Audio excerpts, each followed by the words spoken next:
간음, 라틴어로 포르네이아라고 하는 이 단어는 비혼인 관계에 있는 남녀가 성적 관계를 맺는 행위라는 아주 넓은 의미를 가지고 있습니다.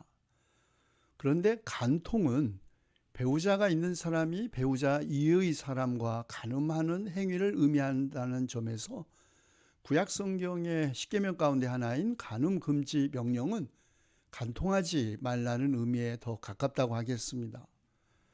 그래서 영어 성경은 간음을 어덜터리로 번역했고 독일어 성경도 에헤브레헨으로 번역한 것 같습니다. 일부 다처제가 원칙적으로 그리고 법적으로도 허용된 고대 사회에서 그리고 노예들이나 매춘부들과의 성관계가 남자들에게 허락된 사회에서 간음 금지 명령은 대부분 여성들에게만 적용된 명령이었습니다. 남성들의 간음죄에 대해서는 관대했던 반면 여성들에게는 가혹하리만큼 엄격했던 것이죠. 당시 남편들은 간음을 범한 자기 아내를 죽일 권리까지 가지고 있었습니다.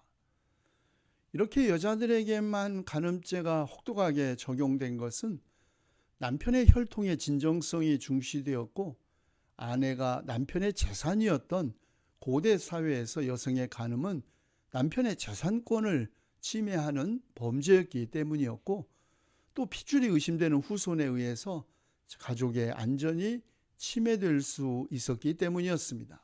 어쨌든 간음은 고대 사회에서 단순한 개인의 도덕적 죄가 아니라 이웃과 그 가족 전체의 삶을 파괴하는 사회적 범죄 행위로 여겨졌던 것이죠. 그래서 유대 사회에서는 간음죄를 저지른 남자와 여자 모두를 사형으로 처하는 엄격한 규정을 적용했습니다. 레위기는 남자가 다른 남자 아내 곧 자기의 이웃집 아내와 간통하면 간음한 두 남녀는 함께 반드시 사형에 처해야 한다고 규정했고 신명기 법전도 어떤 남자가 남의 아내와 정을 통하다가 들켰을 때에는 정을 통한 남자와 여자를 다 죽여서 이스라엘에서 이런 악의 뿌리를 뽑아야 한다고 합니다.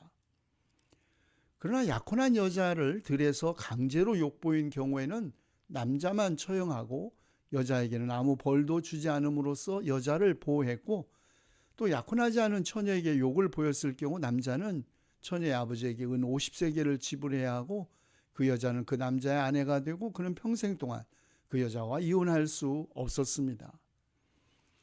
간음죄가 극형으로 다스려지고 엄격하게 법적으로 규제되었음에도 불구하고 십계명에 명시된 것은 율법과 극단적인 처벌도 간음을 막지 못했던 당시 상황을 반영하는 것이라고 하겠습니다.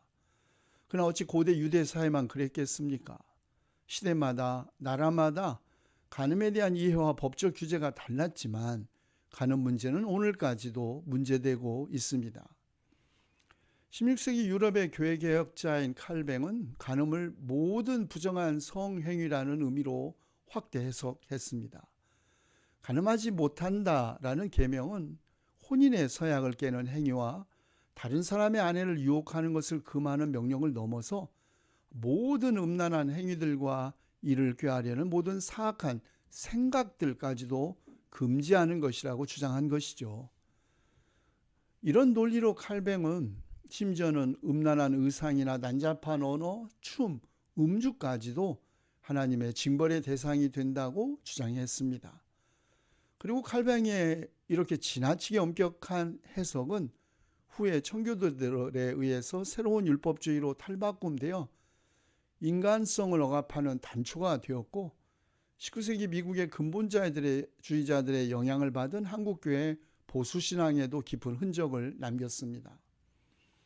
성을 극단적으로 죄악시하거나 극단적으로 신성시하는 분열된 성의식이 그것이죠. 한편으로는 혼전 성관계, 높은 이혼율, 가정폭력을 속수무책 바라보기만 하거나 다른 한편으로는 혼전, 순결 선언 등 도덕, 재무장 운동을 강화하는 것도 그런 현상의 하나입니다.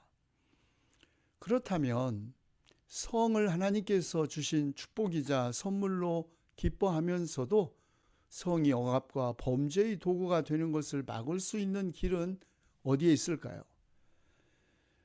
역사적으로 간통죄는 아내가 낳은 자녀가 남편의 핏줄이라는 부계 혈통의 진정성을 확보하고 재산으로 여겨진 여자를 지키기 위한 법이었기에 간통한 남자와 여자 모두를 처벌의 대상으로 삼았습니다. 그러나 간통죄는 20세기 중후반부터 점차 폐기되기 시작했고 우리나라 헌법재판소도 2016년 1월 6일 형법에서 간통죄를 삭제했습니다. 이른바 간통죄가 폐지되어서 얼마나 더 많은 간통사건이 일어났고 그로 인한 이혼율이 얼마나 더 높아졌는지는 잘 모르겠습니다. 그러나 처벌법이 있다고 해서 간음이 없어지지 않은 역사에 비추어 보면 간음은 개인적, 사회적 문제이면서도 동시에 인간의 본성에 관계된 것이라고 생각됩니다. 그래서 간음하지 말라라는 계명은 남녀를 불문하고 모든 인간을 사로잡아 억압하고 있는 성적 탐욕으로부터 해방시키기 위한 계약이라고 볼 수 있는 것입니다. 그러나 어떤 탐욕보다도 성적 탐욕은 강력한 욕망입니다. 그래서 정신분석학자이자 사회심리학자인 에릭 프롬은 인간의 욕구와 욕망을 구분합니다. 예를 들면 갈증, 식욕, 성욕 등은 객관적이고도 생리적인 욕구로서 이것의 충족은 만족이지만 욕망의 충족은 불합리한 쾌락이라는 것이죠. 그래서 성적 탐욕 같은 불합리한 쾌락을 추구하는 욕망은 육체에서 기인하는 것이 아니라 정신에서 기인하는 것으로 에릭 프롬은 보았습니다. 다시 말해 탐욕은 불안이나 억압을 해소시키려고 하는 정신적 공복에서 오기에 결코 만족될 수 있는 욕망이 아니라는 것입니다. 탐욕이 육체적 결핍이 아니라 정신적 결핍에서 오는 것이라는 프롬의 분석은 예수님의 말씀에 의해서도 뒷받침되죠. 간음하지 말라 말한 것 너희는 들었다. 그러나 나는 너희에게 말한다. 여자를 보고 음욕을 품는 사람은 이미 마음으로 그 여자를 범하였다.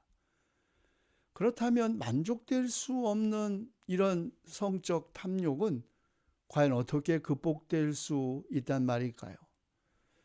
우리가 아는 성 아우구스티누스는 인간의 욕망의 흐름을 하나님에게 향하게 함으로써 사랑을 정결케 하는 데 길이 있다고 말했습니다. 다시 말해 존재물에 대한 사랑인 쿠피디다타스에서 그 존재 그 자체에 대한 사랑인 카리타스로 바꾸는 데 있다는 것이죠.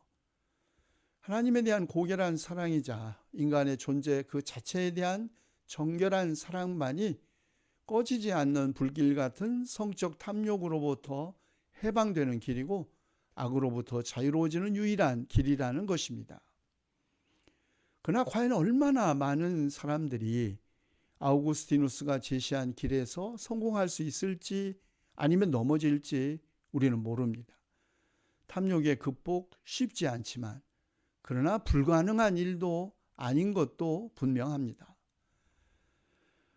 가능하지 못한다라는 계명은 탐욕의 극복이라는 개인적 과제만이 아니라 우리 시대에 과연 결혼이란 무엇인지를 숙고하게 합니다. 혼인하지 않고 혼자 사는 사람들도 많이 늘어났고 결혼은 필수가 아니고 선택에 불과하다고 생각하는 사람들도 많아졌고 이혼의 사유도 다양해지고 이혼율도 급증하는 시대에 과연 결혼이란 무엇일까요?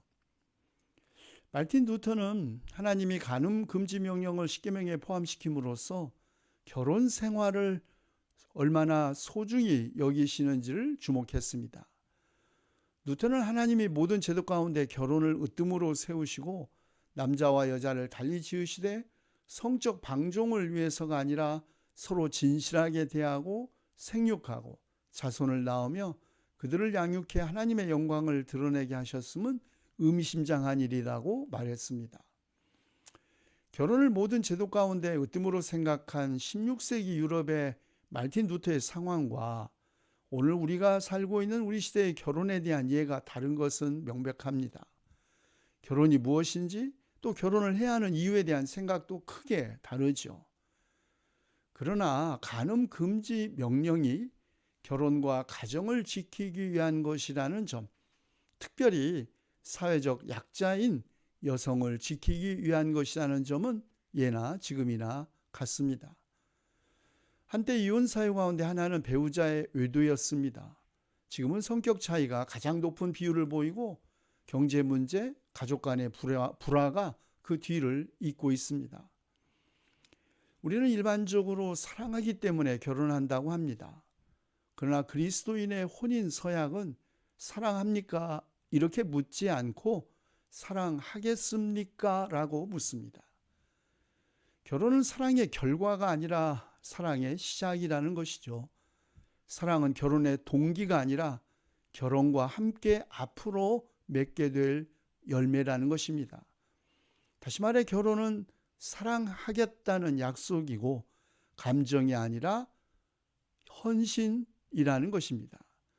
결혼은 두 사람 사이의 약속이지만 동시에 증인들 앞에서 서약과 함께 일어나는 것은 결혼이 사적이긴 하지만 결코 개인적인 것이 아니고 감정의 문제가 아니라 책임의 문제라는 뜻입니다. 그런 의미에서 간음하지 못한다라는 계명은 결혼한 가정을 지키기 위한 것이고 결혼을 사랑의 결과가 아니라고 시작이라고 생각하는 사람은 결코 간음할 수 없는 것이죠.